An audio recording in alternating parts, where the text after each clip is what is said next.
Labour has never done well in a UK election without doing really well in Scotland. We need deposit ATMs and we need withdrawal ATMs, and we need a law that means that businesses have to accept cash. UK workers have had the most bargaining power essentially since the 1970s because the jobs market is so tight. Can Britain actually afford to maintain a global military presence?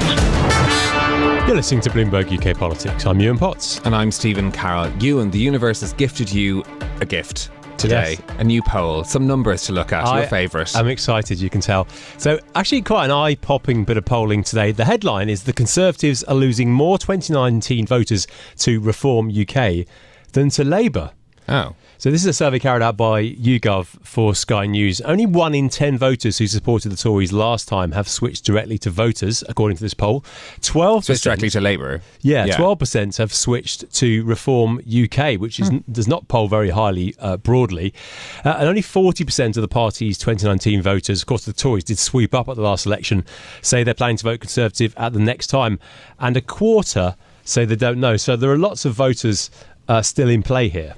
Yeah, look, it is interesting to see where people go, but I suppose perhaps reflects the Conservative Party's challenges as well as to how, as it tries to retain the voters that are going to stay with them. The fact that it's got 40%, I suppose, will be comfort to some, that there's still 40% of people who are going to vote Conservative. But this idea that I suppose that it speaks to how we may see more of a shift perhaps to policies that are closer to the sort of things that Reform espouses if they want to hold on to that as well. And I'm sure in Conservative Party headquarters, the details of this poll being raked over very crucially. I mean, we're obviously fascinated by all polls because we love the numbers, but the idea, I suppose, also of trying to figure out where these voters go, because the 2019 result was exceptional.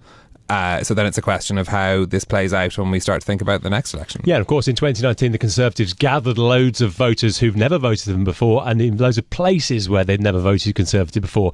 And what happens to them will of course be crucial. There's actually a very good bit of news, I think, for the Conservatives in this. It wasn't the headline, it was buried a little bit further down. And amongst undecided Tory voters from last time, Sunak gets a net positive rating of +7, which is quite interesting in itself, given his poor approval ratings in the wider electorate. But Keir Starmer scores a shocking -61 amongst undecided voters. And that is a really, really bad number. And I think actually if you look back at some of the history of polling, you'll find that approval ratings for leaders are quite a good predictor of where elections are going to go. Of course, this is only amongst a subset of voters from last time. But I think Labour's eyes will be a little bit kind of open to that, and they'll be like, gosh, that's actually quite a bad number. Food for thought for everyone who's trying to strategise now. Of course, it is only one poll, as we must remind ourselves constantly. Let's turn to something else, though, now. The COVID inquiry has unearthed some skeletons of the Boris Johnson administration in the testimony that it's heard this week. The latest from former Deputy Cabinet Secretary Helen McNamara, giving evidence that speaks about a macho culture contaminated by ego that clouded the government's response to the pandemic. Let's take a listen to some of what she had to say to the COVID inquiry. There was a sort of de facto assumption that we were going to be great without any of the hesitancy or questioning. Unbelievably bullish, we're going to be great at everything approach is not a smart mentality to have. Well, our UK government editor, Emily Ashton, has been across all of this. Emily, thanks for joining us on the podcast today. Now, these hearings have been going on since June, haven't they, in the COVID inquiry? And most of us have only really been catching snatches of it so far. That it's been very much making the news this week. Remind us how important this investigation is. Yeah, so this is one of the most extensive public inquiries ever in the UK. And obviously the aim is to find out what happened when the pandemic hit, the government's response, the public health response, what happened in the NHS and the care homes, and crucially how we learn lessons, how things can improve for the future. But it's also important for the public, I think. You know, many people lost loved ones and they really want to know exactly how this was handled at the top. It's such an interesting reflection because for some people, of course, they very much moved on from the times of the pandemic and don't want to think about it. But as you say, there are an awful lot of people, given the death tolls in, hundreds of thousands, to over 200,000, in fact. There are so many people who were directly affected and, as you say, will be very much listening out to hear those answers. What's been covered broadly, Emily, up until now in the inquiry? Yeah, so what we've got is it's split into kind of 4 different modules looking at different aspects of the pandemic. And we've had one, which is resilience and preparedness. That's when we saw David Cameron, for example, he was being grilled over austerity. Did austerity measures kind of cause problems for this? Now we're on to this module that's UK decision-making and political governance. And this is why this week in particular is very exciting to journalists and to people watching, because we're seeing lots of insider information from Number 10, from inside government as to how things work, from people that we really never usually hear from. And later on, you have 2 more modules: the impact on the healthcare system and vaccines and therapeutics. But so far, yeah, we've heard from scientists that we should have locked down earlier, that the UK maybe should lock down at about 2 weeks earlier than it did in that very first lockdown in March 2020. And we've also mainly learned in this module about the chaos, that level of chaos and dysfunction under Boris Johnson's administration, and heard from officials who are highly frustrated at his leadership, with a few of them calling him a trolley that kind of veered from one decision to another. Yeah, talking of which, you mentioned insiders. What do we hear from Dominic Cummings? Obviously, that was good, was billed as it would be juicy, and he had a lot of strong things to say, didn't he? Yeah, Dominic Cummings was Boris Johnson's chief advisor at the time, very highly controversial figure, had been involved in the Leave campaign, Brexit. But he didn't hold back in his evidence, called the Cabinet Office a dumpster fire, a bomb site, said no one was properly driving the government machine in spring 2020. He called, as I mentioned, he called Boris Johnson this trolley. And he denied that he contributed to a toxic atmosphere in Downing Street, but actually we saw expletive-filled and misogynistic messages that he sent about colleagues. And on that day of evidence, which was Tuesday, I think, we also saw diary entries from Patrick Vallance. Now, he was the chief scientific advisor at the time, and he kept a diary, which has been very useful for this inquiry. He talked about the Prime Minister being obsessed with older people accepting their fate. So he was saying, look, older people are going to die anyway, effectively. Why aren't we doing more to help young people in the economy? All this stuff is very, very strong. And we also heard from Lee Kane, who was the former communications chief, who also was highly critical of the Prime Minister's leadership. Emily, if expectations were extremely high around those 2 figures appearing before the inquiry, perhaps Helen McNamara's more understated language certainly used in her testimony, but was perhaps even more shocking. She was the Deputy Cabinet Secretary, and the most senior female civil servant in Downing Street at the time, and really her testimony quite shocking. I agree, and I think it was more shocking because she's quite a measured person. She wasn't this kind of celebrity type figure that Dominic Cummings has become. Nobody really, most people wouldn't have heard of her before this. So because of that kind of measured, she was the second most senior official in the civil service at the time. I think people were listening to what she had to say, and actually she described Number 10 under Boris Johnson as being macho and toxic and bullish. Including the then Health Secretary, Matt Hancock, and described these handbrake turns in policy from the PM. But actually the most compelling bit of evidence for me was that women were ignored in policy making, female staff. There was a lack of thinking, therefore, because these voices weren't being heard about domestic abuse, about vulnerable people, about how they were being, how they should be treated during the pandemic and how that should be handled. And there was a disproportionate attention to male pursuits, she said, like shooting and football, which is really shocking. And she talked about the privilege of the people inside Number 10 and how there was a very narrow perspective and how they probably couldn't understand what most people were going through. And I think that really shone a light on what was happening there at the time. Of course, one of the most significant appearances, well, perhaps the most significant one we're looking forward to, is the Prime Minister, of course, the Chancellor at the time. He did get a mention earlier in the week, didn't he? Here's a question where he came up from Hugo Keith, who's the lead counsel to the inquiry. During the course of this WhatsApp stream, we can also see a reference to Dr. Death, the Chancellor, and Dame Angela McLean saying, in ONS, you'd see it. Did you understand that those were references to the Eat Out to Help Out campaign, of which you've spoken about in moderately? Honestly, it's so long ago, I don't know. All right. But it could well be.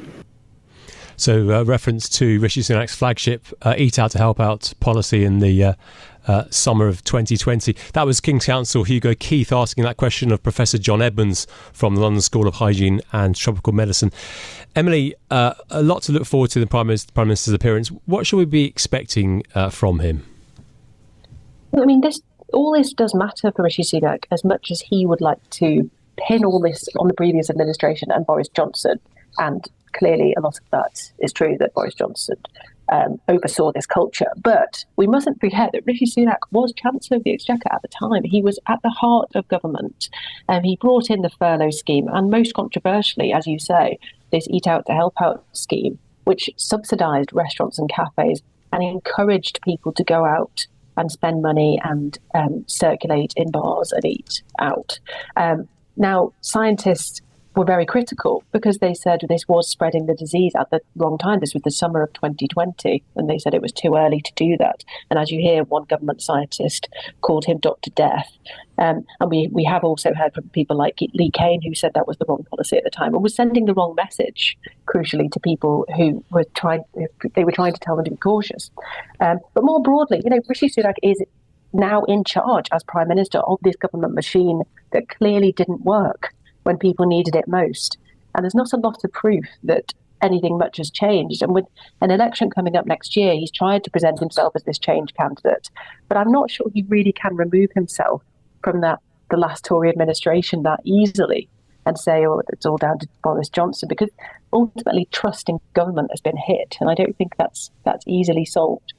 Yeah, I think that's a really interesting point, because while many people might view this as being referring to a past administration, as you say, Rishi Sunak and his decisions going to be very much in focus when he appears before the inquiry. Boris Johnson also too expected to appear. What should we be expecting to hear from him and other notable names?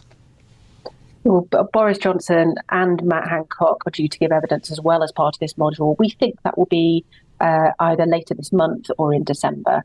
But clearly, Boris Johnson, there will be a lot of questions. I don't know how many days of evidence he's expected to speak, but there will be a lot of questions for him. And he will, give as robust a defence as he can. But also, I think, look out for in those pieces of evidence from all those three figures, criticism of Rishi Sunak during the Conservative leadership contest of last year, the very first one during the summer, opposite Liz Truss, when he was trying to reach out to those Conservative members and say, actually, I wanted to ease those restrictions. I think the scientists were given too much power. And he said that very strongly last summer. And I think that could get uncomfortable for him when those comments are read out to him at the inquiry. Emily, this is very interesting for what it tells us about that period in our lives, perhaps the most significant news event of our lifetimes. But it is also interesting to get an insight into the workings of government, isn't it? Do you think this is going to change any public perceptions, any polling? I mean, clearly a lot of this stuff is very damaging for the Conservatives, but do you think anybody's going to be swayed by it? I think you're right that a lot of this has already come out, that maybe it won't change minds about the Conservative government, but clearly it's not a good thing for Rishi Sunak to cope with these headlines on a daily basis. And at the moment, they might not be personally about Rishi Sunak. It's more about the government that he now leads, but it's still about the Conservative government.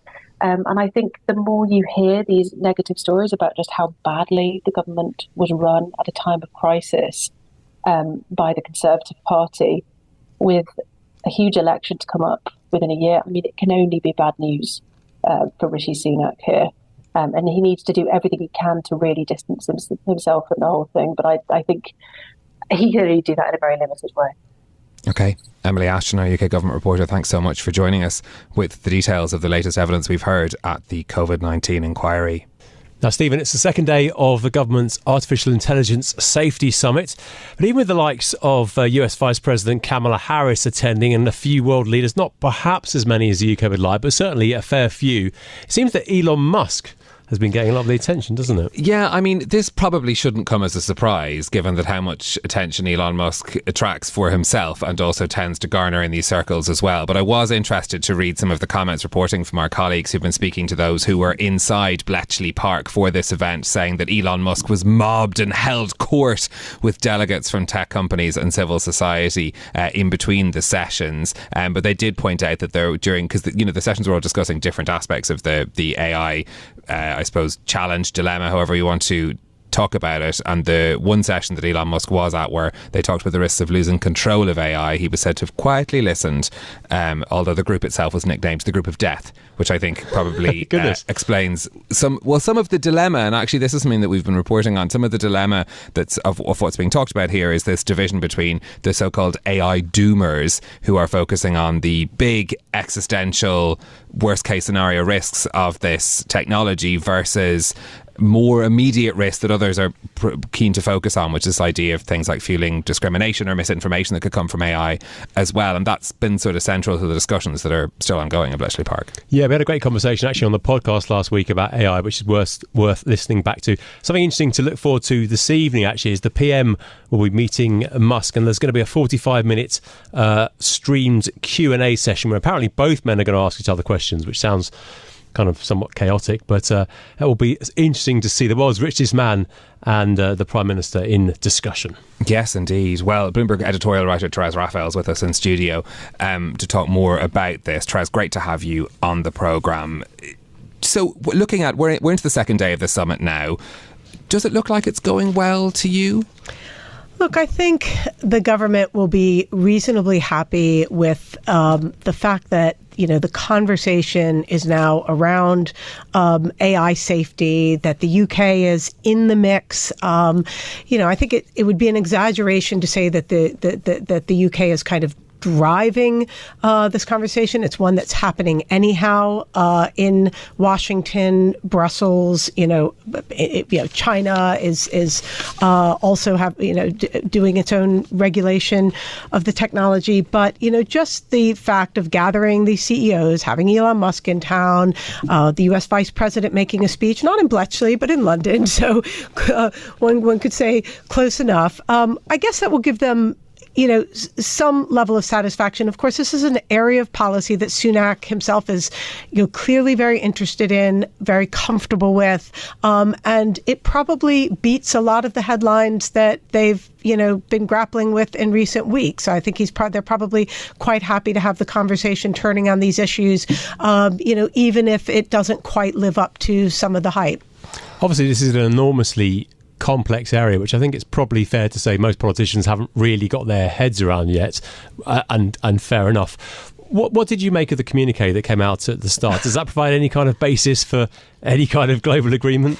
Yeah, not really. I mean, the communique, I think, really reflects, I think the use of the word communique somewhat elevates the idea of... Exactly. Like, in other places, I think it would probably just called an agenda. But yeah. It can almost have been written by ChatGPT, right? Here are the potential sort of risks, and we're kind of worried about it, and we're going to keep talking about these things, and with a view towards safety. So they might have done better not to have some kind of a joint statement. I suppose it will be seen as something of an achievement that there was some Chinese representation in there. But really, I think most eyes were on the White House executive order, the creation of an AI Safety Institute in the U.S. I think that and the EU's AI Act, which maybe we'll talk about, is another area where I think players in the sector, both the creators of these models, but particularly, and maybe more importantly, the businesses that will use them and deploy them, are going to be looking at where regulation has teeth, not on these broad general principles, which isn't to say we shouldn't be talking about safety. I think it's, we want to research areas where AI has a potential to do harm, but, we just can't regulate at the speed at which this technology is developing and being deployed. And the risk of trying to do so is that you end up, deterring use by businesses and not capturing the productivity gains, and you end up stifling innovation. And I think I think Sunak is very aware of that, and he, has gone down the road of a safety summit, which focuses on the risks and the problems. But I think his instincts are also, to keep regulation in some ways as light as possible until we actually know that there's a target that stays still fast enough for a regulation to actually, capture and manage the risk. But that's a really interesting point, because I was going to ask you whether or not you think Rishi Sunak would crying into his can of Coke when he saw the executive order from the Biden administration sort of getting ahead of his big summit, which he'd put so much effort into. But is this actually an opportunity for the UK to perhaps lay out a different path and, as you say, engage more with stakeholders before getting involved in the regulation arm? Is this sort of opening a way for the UK to provide leadership in this area?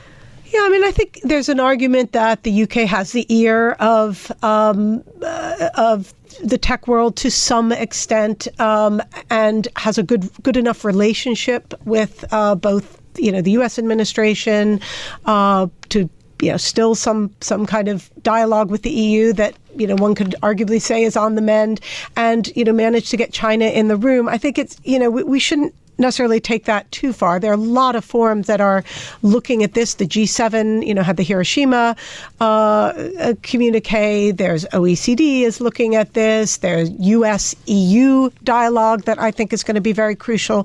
So, this is one of many different, forum that are looking at AI safety, AI regulatory issues. I think, there's a danger that you end up having maybe different standards and different definitions of risk and approaches. And, so they really need to maybe try to harmonize some of these at some point. But we're really at the very early stages, and Sunak will be happy to maybe have a slight first mover advantage in having gotten there and hosted the first safety summit. But I think if we look a year or 2 years down the road, I'm not sure that we'll say this was a landmark event. Because there are steps being taken elsewhere, aren't there? You mentioned Joe Biden's executive order, and of course the EU is already taking steps to regulate AI, isn't it? Do you think the UK is a little bit behind on this, or is that unfair? No, I think they're very different approaches. So the EU has an approach to risk that is often referred to as a precautionary principle, and it basically says, well, if a potential harm could happen, we need to regulate against it and make sure that it doesn't eventuate.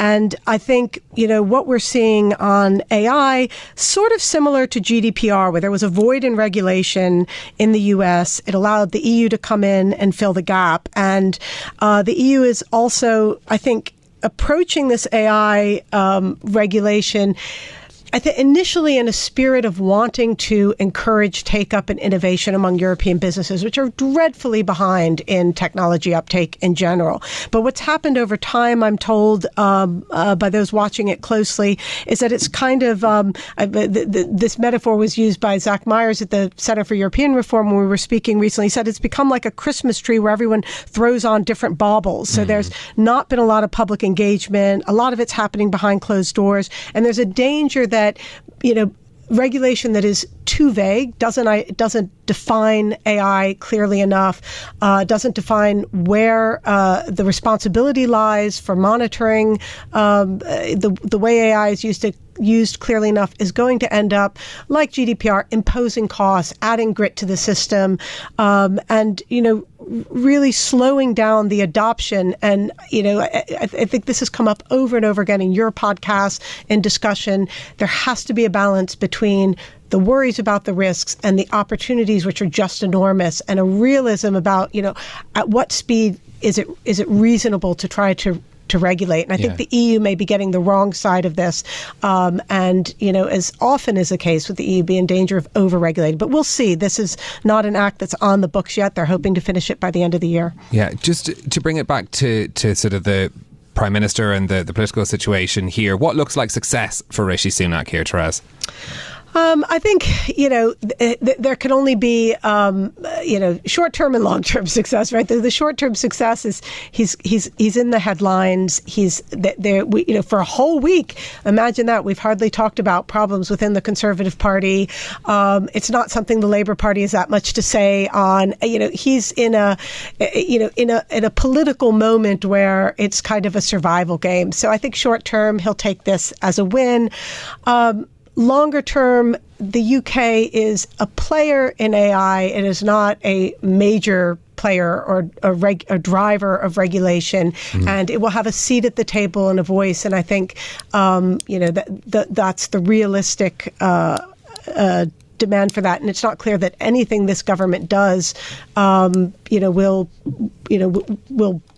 be sustained on the other side of the next election. So they're obviously going to be careful there. But he started the conversation in this country, and I think he's also in line with public opinion, which is showing that people are quite concerned about safety risks. That might be a sort of loop of, this is what gets the headlines, therefore that's what people are worried about, therefore that's where the government is focusing. And I'm not sure that's a healthy thing, but he'll take this as a short-term win, I think. Okay, Therese Raphael, Bloomberg editorial writer, thank you so much for joining us with your insights on the AI Safety Summit. That's it from us for today. If you like the programme, don't forget to subscribe, give it 5 stars so other people can find it on Apple Podcasts, Spotify or wherever you listen. This episode was produced by James Walcock and our audio engineer was Marifal Hussain. I'm Yuan Potts. And I'm Stephen Carroll. We'll be back with more tomorrow. This is Bloomberg.